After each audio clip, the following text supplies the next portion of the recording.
Daldal daldal na naman ako ng daldal. Wala na naman pala. Okay, test mic. Okay na po ba? Hindi, minute ko kasi yung tumutugtog na eh. Hindi ko na mapalaki pasensya na.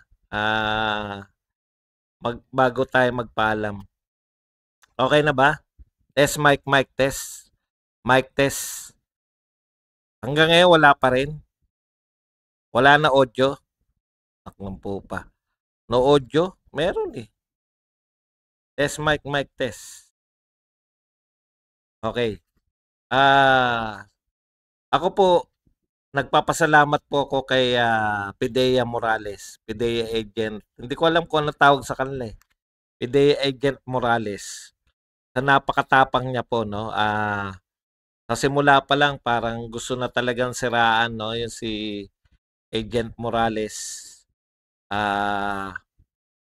Yun pong kanyang mga pagkatao po yung tinira, sinungaling, may mga kaso. Pero alam niyo po, napuna ko lang, no? Mainipin po yung, yung mga viewers po natin ay napakamainipin po sa totoo lang po, napakamainipin po ninyo sa nagaganap na hearing, no? Hearing po yan eh. Alam po natin, gusto natin na maging bias para sa atin si Senator Bato, pero hindi po ganun yung hearing. Hindi po ba? PIDEA Operative. Okay. Yung hearing po, talagang ganun, pakikinggan mo yung both sides. Ang importante po, nakikinig sa both sides.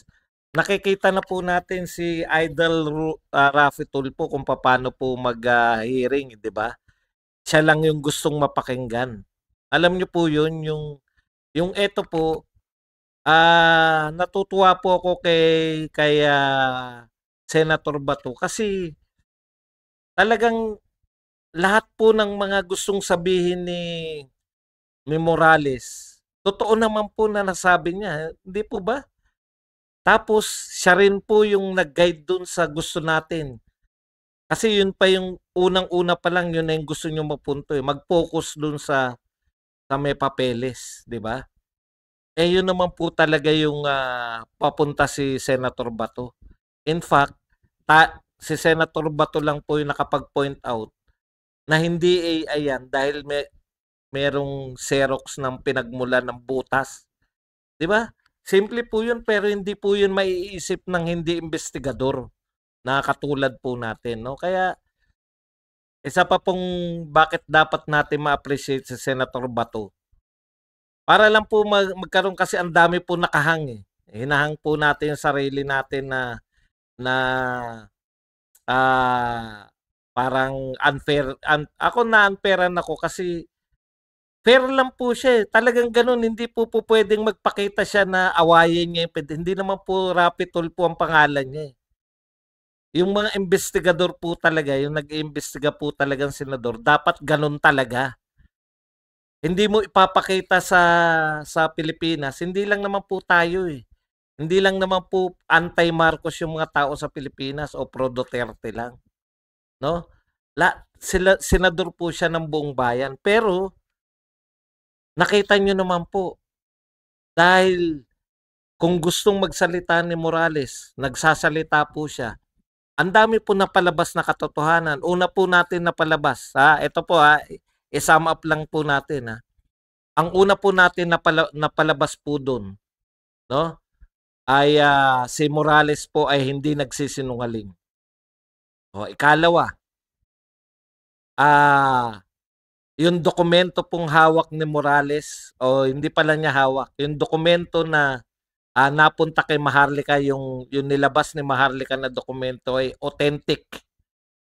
Yan yung pangalawa. Ikatlo, yung mga tumistigo laban kay Morales ay napaamin ni Senator Bato na wala naman sila doon. Di ba? Ang ganda po nung tanong niya na yun.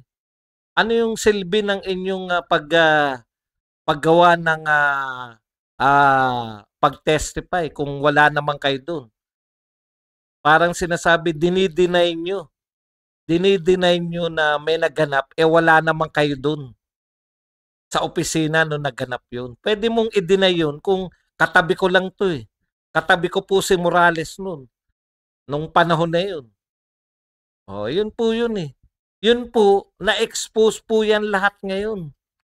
Kaya po nagtakantaka po talaga ako na bakit. Tapos marami pong fan sa inyo si Marlica, pero unawaan niyo po si Senator Bato. Nakita niyo po rito, kayo marami sa inyo viewers ko regular. Pag may nag-ako po sa akin na bayaran, nagagalit talaga ako kasi mukha kong pera eh. Pero despite na mukha kong pera, wala nagbabayad sa akin. Masakit po yun. Totoo lang po. Ang hindi po nasasaktan na tinatawag silang mukhang pera o bayaran, yung mga totoong bayaran. Pero yung mga nagagalit po pag nasabihan ng bayaran, katulad ni Senator Bato, masakit po talaga yun. Di ba? Opo, naroon na po tayo. Hindi naman po abogado yan. Pero sinasabi nyo kasi mahina. Ito, tignan nyo ha, sinasabi nyo, mahina magtanong si Bato. Ano pong gusto nyong malakas magtanong? Katulad ni Rapi Tulfo, sa sobrang lakas, hindi na po nakakapagsalita yung mga hearing po yan. Hindi naman po yan accusation. Hearing. Makikinig ka. Alam niyo hearing? You will hear. Yan po yun. Kaya, kaya po sa mga fans ni Maharlika, kung magalit po si Bato, unawain nyo rin po.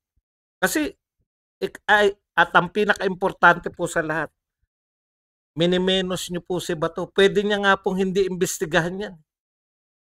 Pero the mere fact, tama si Bato. Sinong senador ang naroon para sabihin nyo na bayaran siya? Sinong senador ang naroon? Alam nyo po yung hair follicle, hindi po pwedeng utusan. Ito nakakalimutan natin, no? Hindi po pangkaraniwang tao si BBM. Presidente po siya ng Pilipinas. Wala pong senador ang makakapag-utos sa presidente. Yung sinasabi niyong hair follicle. O, yun po yan. Nalalantad po na sumasakto po yung nagiging legitimate po yung mga sinasabi ni Maharlika, nagiging legitimate yung sinasabi ni Morales, nagiging legitimate yung sinasabi ni Pangulong Duterte. Bakit? Kita nyo naman, kayo na mismo naghanap na ng drug test ngayon. Lumalawak na po.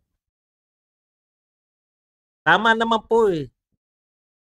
Maurirat po yung mga ganong pagtatanong kasi dual purpose po yun eh. Gusto niya mapalabas. Ang question po sa inyo, kayong mga nakinig, kung totoong nakinig kayo, napalabas ba na authentic yung papel? Napalabas ba na hindi nagsisinungaling si Morales?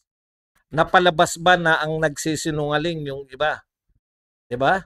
Sino yung nangungungo? Sino yung mga hindi straight makapagsalita? Yun pa pala, maganda rin lumabas yun. Lumabas pa rin po, no? Ano pa yung isa pang lumabas? Lumabas po yung si Francia na meron pong manahimik na lang tayo. Nauutal-utal pa si Francia. Ang importante po, hindi po matter ng gusto nating pagtatanong eh. Alam niyo po, gusto pala natin yung style Tulfo na pagtatanong eh. Ang epektibo po kung napalabas po natin, kung sa tingin natin napalabas yung katotohanan, yun po ang sukatan. Di po ba? Sa investigasyon, ano po ang sukatan? Kung napalabas po, sa tingin natin napalabas ni Senator Bato, yung katotohanan, epektibo po. Pero yung umalis tayo, bakit hindi pinagsalita si Morales? Bakit pinipigilan si Morales? Doon po tayo magtampo. Lahat ng salita ni Morales, hindi tayo nabitin. Nasabi niya lahat. Diba? Inaakusahan siya, pinasagot siya. Wanto-sawa si Morales. Napatunayan natin na yung paninira kay Morales, paninira. Kasi hinahayaan siya, Alam niyo po sa isang taong hindi nagsisinungaling, hayaan niyo magsalita yung taong hindi nagsisinungaling at magsasabi po yan ng totoo. Yun po yun. Kaya po na maganda po ako, kung ako po i-assess, basta po kasi kung sasabihin natin dapat magaling magtanong, dapat panay abogado ang senador natin para magagaling lahat magtanong. Hindi po ba? O susundan po natin yan. Meron pa po si Ochoa at si Maharlika. Kasunod na ngayon. Oh, yun yung sinasabi natin. Ako, bumilib ako kay Morales. Kung tatakbo po yan ng mga congressman, o kaya may mga ano yan, sana ganun, no? Tuloy-tuloy. Dun lang sa butas ng puncher, bilib na bilib ako eh. Sino pa ngayon magre-refute ngayon? Kahit po lahat ng vlogger ng kabila, hindi na po, si Mike Abe, wala na masabi yan. Si Coach Bukbuk, wala na po masasabi na peke yun. Lahat ng nanood sasabihin mong hindi peke yung dokumento eh. Marami po nabunyag na iba pa, di ba? At yun nga po, yung mga sinasabi, nagiging legit. Dahil po dito, yung nagiging legit na po yung mga pinahayag ni PRRD, pinahayag ni Maharlika, etc. etc.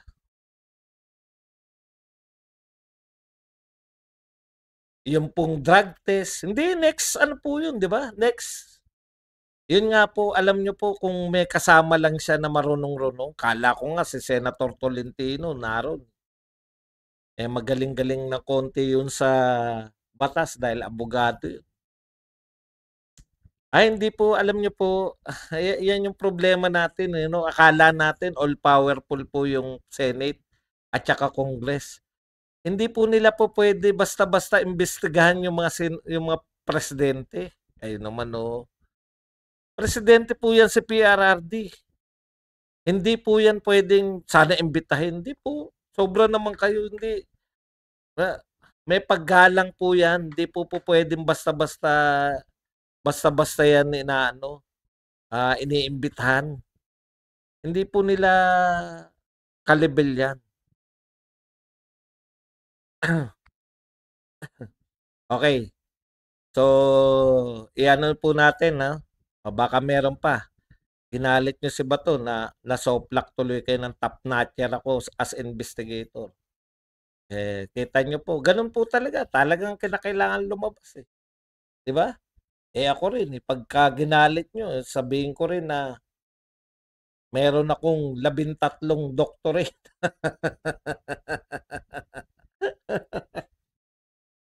Yun po, baka nasasanay kayo sa grandstanding.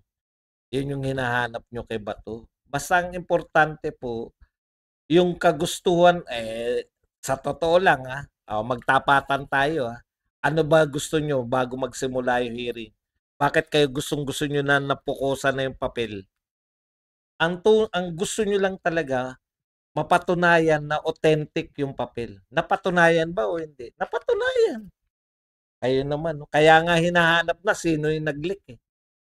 Di ba? Napatunayan na authentic. Sabi nga ni Senator Bato, ayan na nga gumawa. Siya yung pumirma. Merong pambutas. Yun ang importante doon. Yung may butas eh.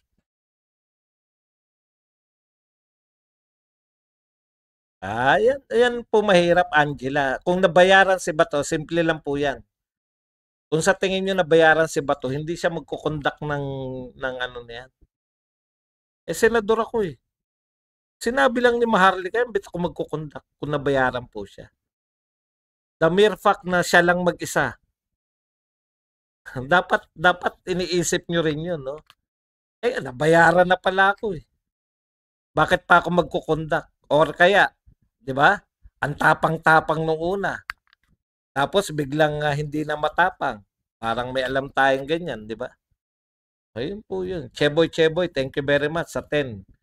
Saudi Arabia. Kaya nga po pala ako nagpatuloy pa para naman po para naman po ano, magpakape kayo. Magpakape po kayo, eh. Ito po pinakamalupit na tanong sa lahat. Masarap po ba, tanong, masarap ba ang butas? Depende po sa butas. No, depende po sa butas. Cheboy Cheboy, thank you very much. Si Cheboy Cheboy ba, ano?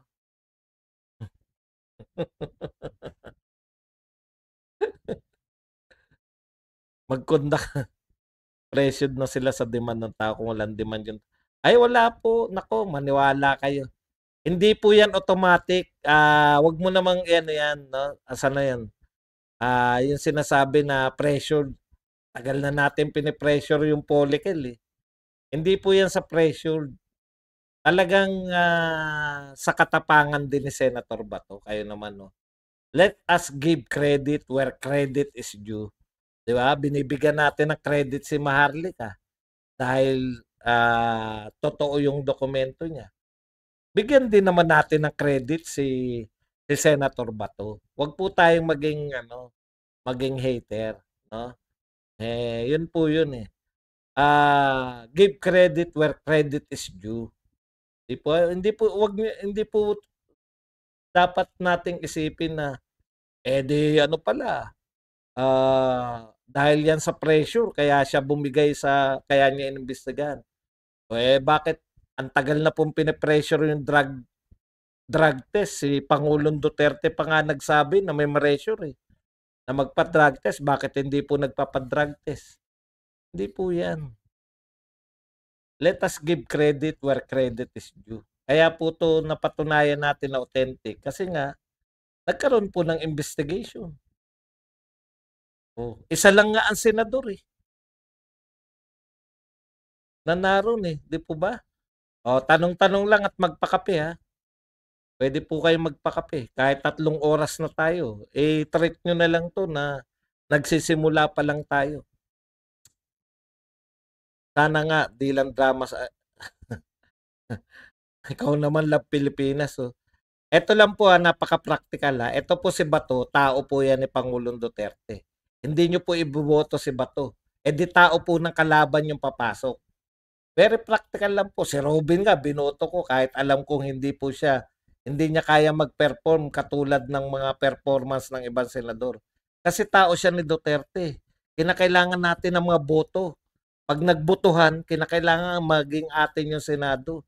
Bakit tayo buboto pa ng mga, alam niyo sa totoo lang, may nang i-impluwensya lang po sa inyo para manalo po yung mga kandidato ng kabila. No? Yun lang po yun. Boss Buds, tanong, ba't nag-exist ang documents na yan ngayon? Lantad ba yan? Ano na mangyayari? Ayan po mangyayari. Namulat po yung tao na meron talagang yung sinasabi ni Pangulong Duterte na PDEA report ay totoo.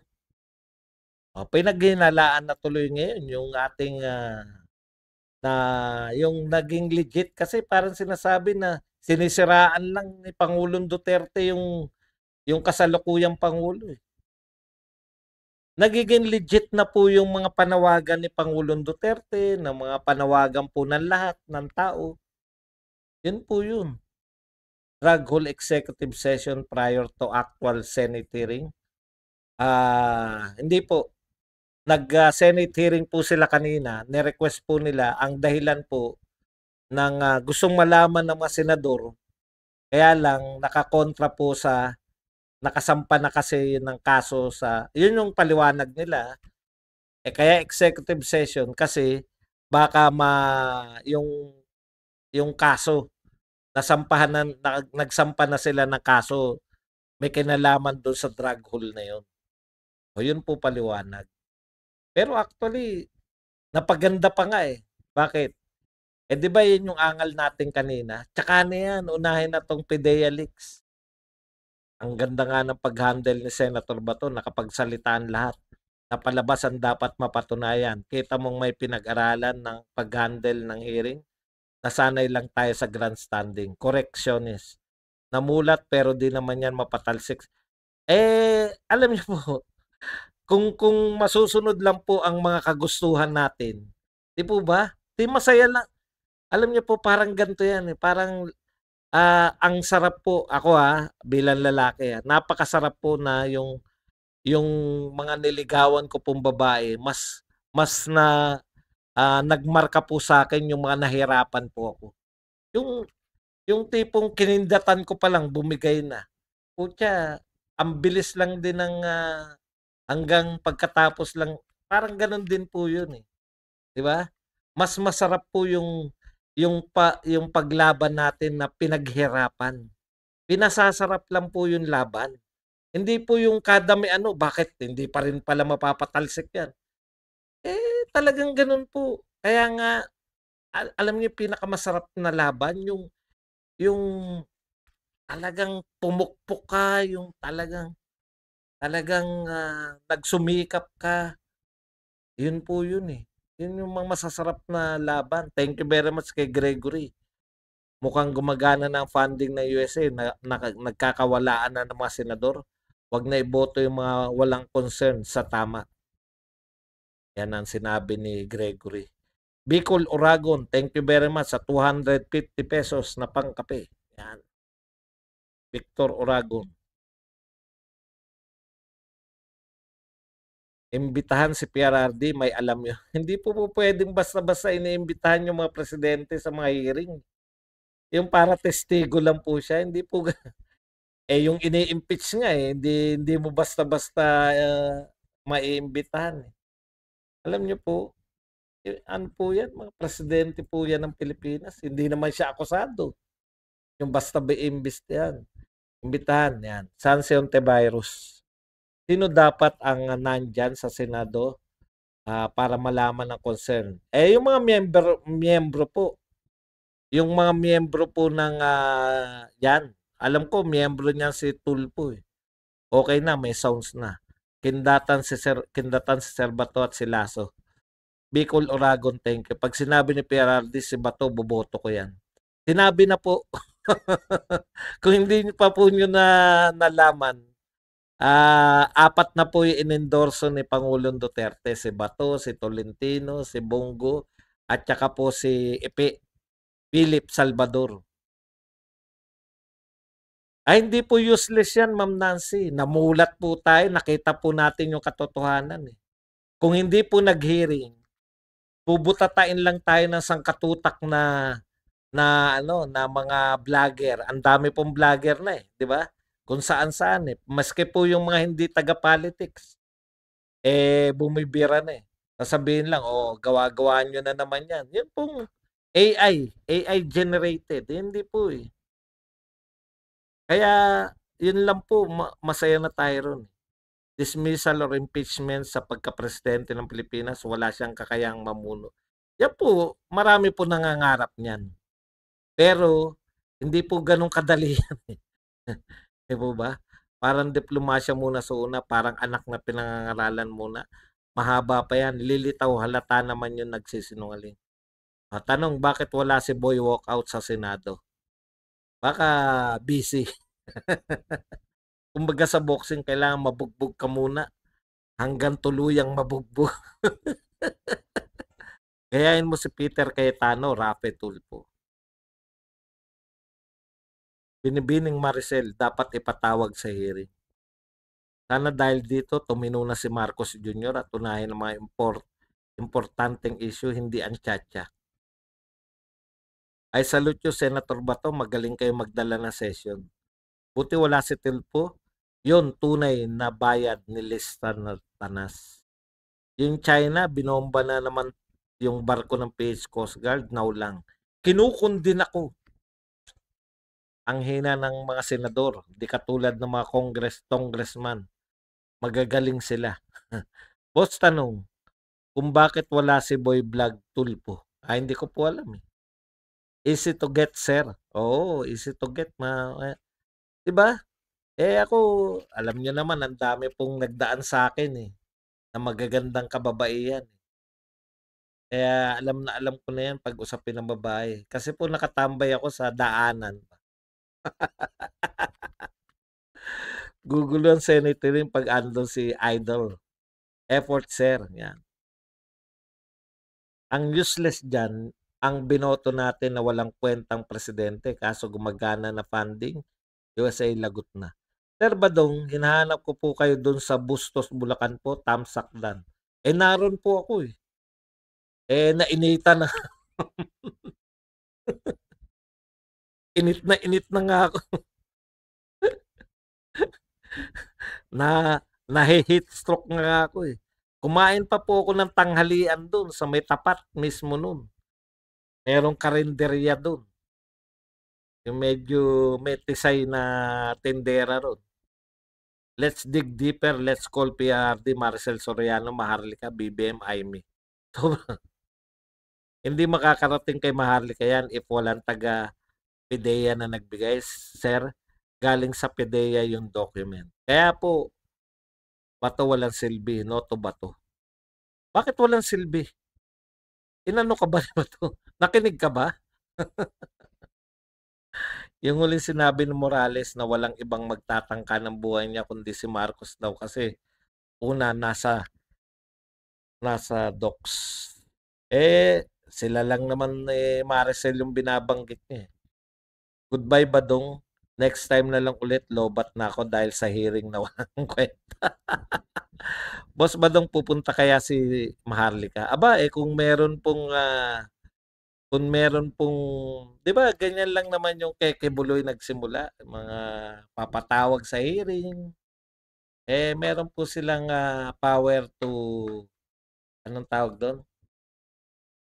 Yun na nga, power of contempt. Takot yan kay Bato, ang may sala si Babagabag.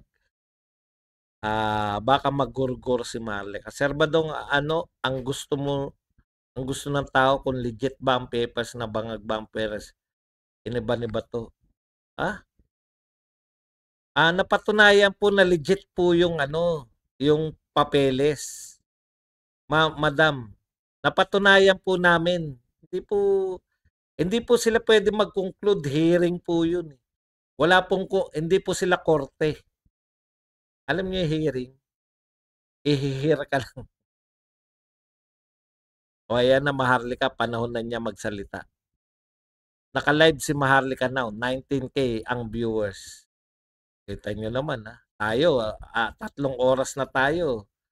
1,960. Okay, maraming maraming salamat po. Hindi naman po sa dahil naka-live si Maharlika. Dahil po naka 3 oras na po tayo. Hanggang dito na lang mga kapatid. Hanggang sa muli. Dito pa rin sa inyong paboritong tambayan, isyong panlipunan, Badong Aratelis po. Paalam, bye-bye. Thank you very much po. Bye.